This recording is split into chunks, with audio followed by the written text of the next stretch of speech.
The fire had almost gone out. Only a few glowing embers remained in the small stone pit outside the cottage, breathing orange light into the cold night air. The wind moved softly through the trees, carrying the scent of pine and rain-soaked earth. Somewhere in the distance, an owl called into the darkness, and the stars above shimmered like scattered diamonds across heaven's great curtain. Inside the cottage sat a man named Eli. His shoulders were tired. His hands trembled slightly around a cup of untouched tea. The room was quiet, except for the ticking of an old clock hanging crookedly on the wall. Tick, tick, tick. Each second felt heavy. Eli had not spoken much in days. Not since the letter came. Not since the doctor quietly removed his glasses and looked at him with sorrowful eyes. Not since life seemed to crack open beneath his feet. He sat near the window now, staring into the darkness beyond the glass. He was not old, though grief had aged him. There were lines near his eyes that had not been there a year ago. Pain had carved valleys into his face. On the table beside him lay an old Bible. Its pages were worn soft from years of turning. Yet lately, Eli had stopped opening it, because sometimes sorrow grows so loud that even faith feels distant. Sometimes a hurting heart whispers questions it is afraid to say aloud. God, are you still here? The fire in the stove crackled softly. Eli closed his eyes, and in the silence, memories rose within him. He remembered being a little boy standing beside his mother in a small church filled with candlelight. He remembered her warm voice singing hymns while rain tapped against stained glass windows. He remembered how she used to tell him, God speaks gently, Eli. You have to quiet your heart enough to hear him. Back then, believing was easy. Back then, the world felt safe. But now the nights felt longer. Now prayers seemed to disappear into silence. Eli rubbed his face and exhaled shakily. I'm tired, Lord, he whispered. The words barely left his lips, but heaven heard them. For God hears even the prayers that break apart before they are finished. Outside, clouds drifted slowly across the moon, and deep within the silence of that night, something began to stir. Not a sound, not thunder, not a great earthquake, but something softer, like warmth spreading through frozen hands, like light entering a dark room, like a voice remembered from long ago. And though Eli could not explain it, he suddenly felt less alone. He looked down at the old Bible beside him. Slowly, almost hesitantly, he opened it. The pages fell to the Gospel of Matthew. His eyes rested upon the words of Jesus. Come unto me, all ye that labor and are heavy laden, and I will give you rest. Eli stared at the verse, and tears filled his eyes. Because sometimes God speaks loudest through the simplest words. The room blurred as emotion overcame him. Not because all his pain vanished, but because hope had quietly entered the room. The kind of hope that does not shout, the kind heaven plants gently in wounded hearts. Eli leaned back in his chair and closed his eyes once more. And then in the stillness, it was as though the voice of God spoke softly to his soul. My child, I have not left you. The words were not audible, yet they carried truth deeper than sound. I saw every tear you cried in the dark. I was beside you in every sleepless night.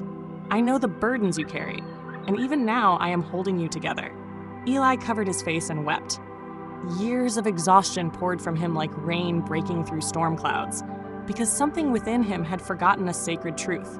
God does not abandon his children in suffering. He draws nearer, always nearer. The night deepened, the fire glowed warmer, and Eli sat there listening, not with his ears, but with his heart. My beloved child, the gentle voice continued within him, you think your weakness disappoints me, but I have never asked you to carry life alone. I am the shepherd who walks beside weary sheep. I am the father who runs toward prodigal hearts. I am the healer of broken souls. You do not need to pretend strength before me. How could you hide your wounds from the one who formed your heart? Eli's breathing slowed. Peace settled slowly over him like a blanket placed gently upon trembling shoulders, and memories from Scripture began returning to him. He remembered weary Moses standing before the Red Sea, terrified and trapped, yet God opened a path where none existed. He remembered frightened David facing Goliath with only a sling and faith. He remembered lonely Hagar crying in the wilderness, believing she had been forgotten, until God found her beside a spring.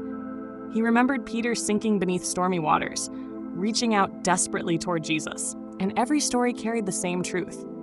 God stays close to broken people. Not perfect people. Not fearless people. Broken people. People like Eli. People like us. The clock continued ticking softly, but something had changed. The room no longer felt empty, because where God's love enters, loneliness cannot remain forever. Eli stood slowly and walked toward the small window. Outside, the clouds had parted completely now. Moonlight washed over the trees in silver streams. The world looked peaceful again. And as he gazed into the night, the voice within his spirit spoke once more. "Do you know why I created dawn?" Eli blinked softly. The answer came like sunlight. "Because no night lasts forever." Tears rolled down his face again, but these were different tears. Not despair. Release. Healing. Hope. And God continued, "The enemy wants you to believe your story ends in darkness. But I am the author of redemption. I make gardens grow from ruined soil. I bring rivers into deserts. I call dead things back to life. Nothing is impossible for me." The words settled deep inside him, not as poetry, as truth, the kind of truth capable of carrying a soul through storms.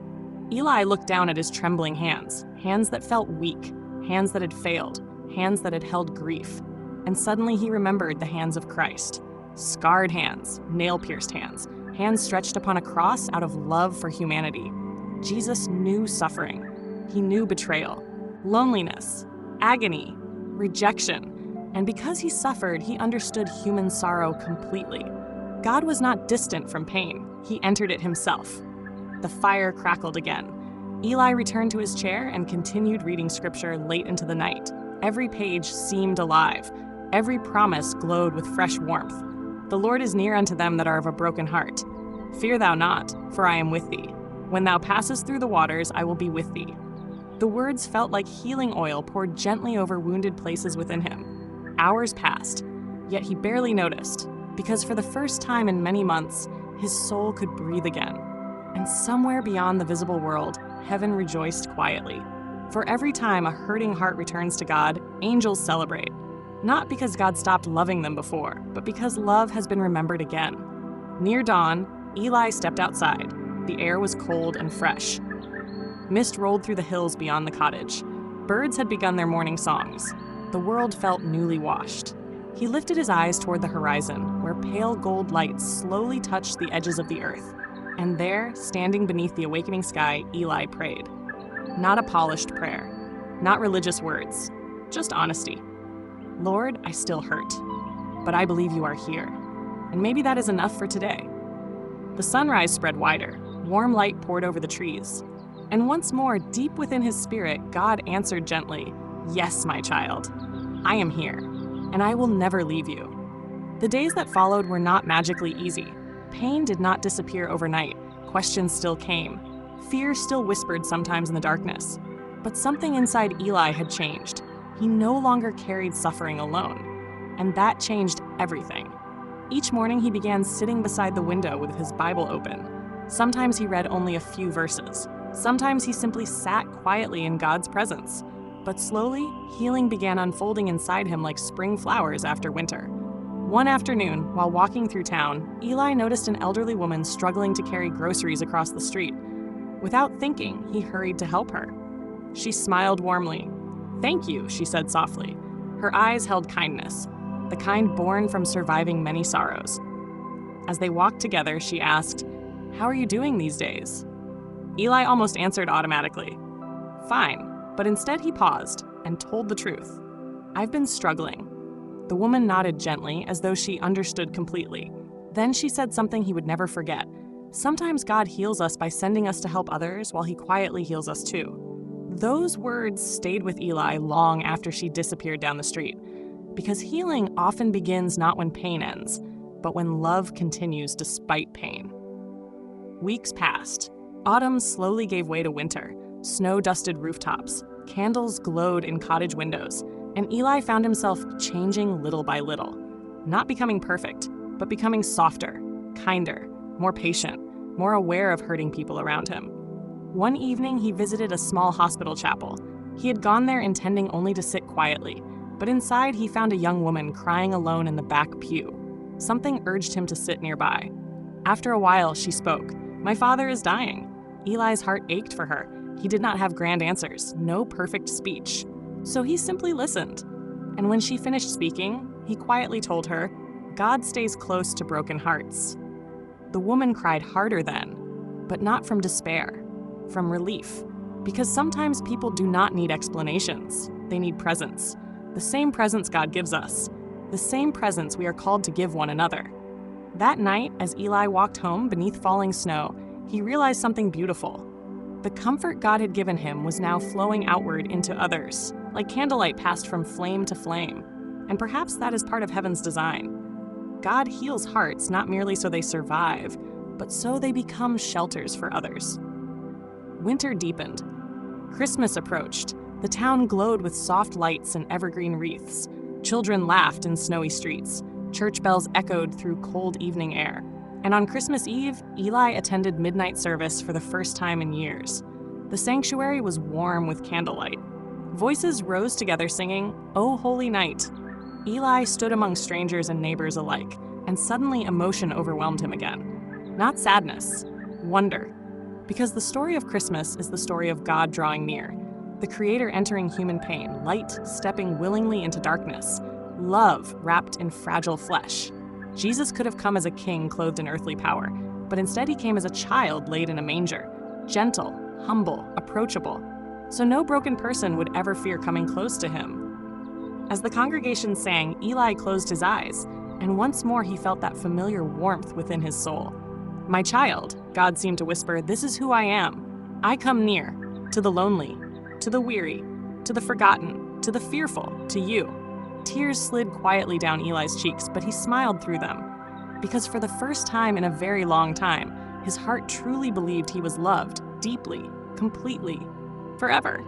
After the service ended, snowflakes drifted gently from the heavens. The whole town shimmered white beneath moonlight. Eli walked slowly home through the peaceful streets, and as he passed glowing windows filled with families and laughter, he realized something important. Life would always contain sorrow, but sorrow would never have the final word, because God's love is stronger, stronger than fear, stronger than loss, stronger than shame, stronger even than death. Months later, spring arrived again. The earth awakened with color. Wildflowers bloomed across hillsides. Birdsong filled the mornings. And one dawn, Eli returned to the same place where his journey of healing had quietly begun, the small fire pit outside his cottage. The air smelled of fresh rain and blooming earth. Sunlight filtered softly through the trees. He sat there in silence for a long while, then opened his Bible once more. This time the pages fell to Psalm 23. "The Lord is my shepherd, I shall not want." Eli smiled softly, because now those words felt alive in ways they never had before. The shepherd truly had walked beside him through dark valleys. The shepherd truly had restored his soul, and though life still held unknowns ahead, Eli no longer feared them the same way. Because he understood now, faith is not pretending storms do not exist. Faith is trusting God remains with us within them. A breeze moved gently through the trees. And once more, deep within the quiet places of his heart, God spoke. "My beloved child, you were never abandoned, not for one moment. When you cried, I heard you. When you fell, I carried you. When you doubted, I stayed faithful. When you wandered, my love remained. And it always will." Eli closed his eyes and breathed deeply. Peace filled him like sunlight filling an open field. And far beyond the hills, church bells rang softly through the morning air. Hope, grace, love, the eternal song of heaven continuing still. So if tonight you feel weary, if your heart carries burdens too heavy to name, if fear sits beside you in the darkness, listen carefully. God still speaks gently to wounded souls. He still whispers hope into exhausted hearts. He still heals broken places the world cannot see. And perhaps even now, he is speaking softly to you. "My child, you are loved more deeply than you know. You do not walk alone. I am with you in every storm. I see every tear. I hear every prayer. And no darkness will ever overcome my light. Rest now, for I am holding you. Always."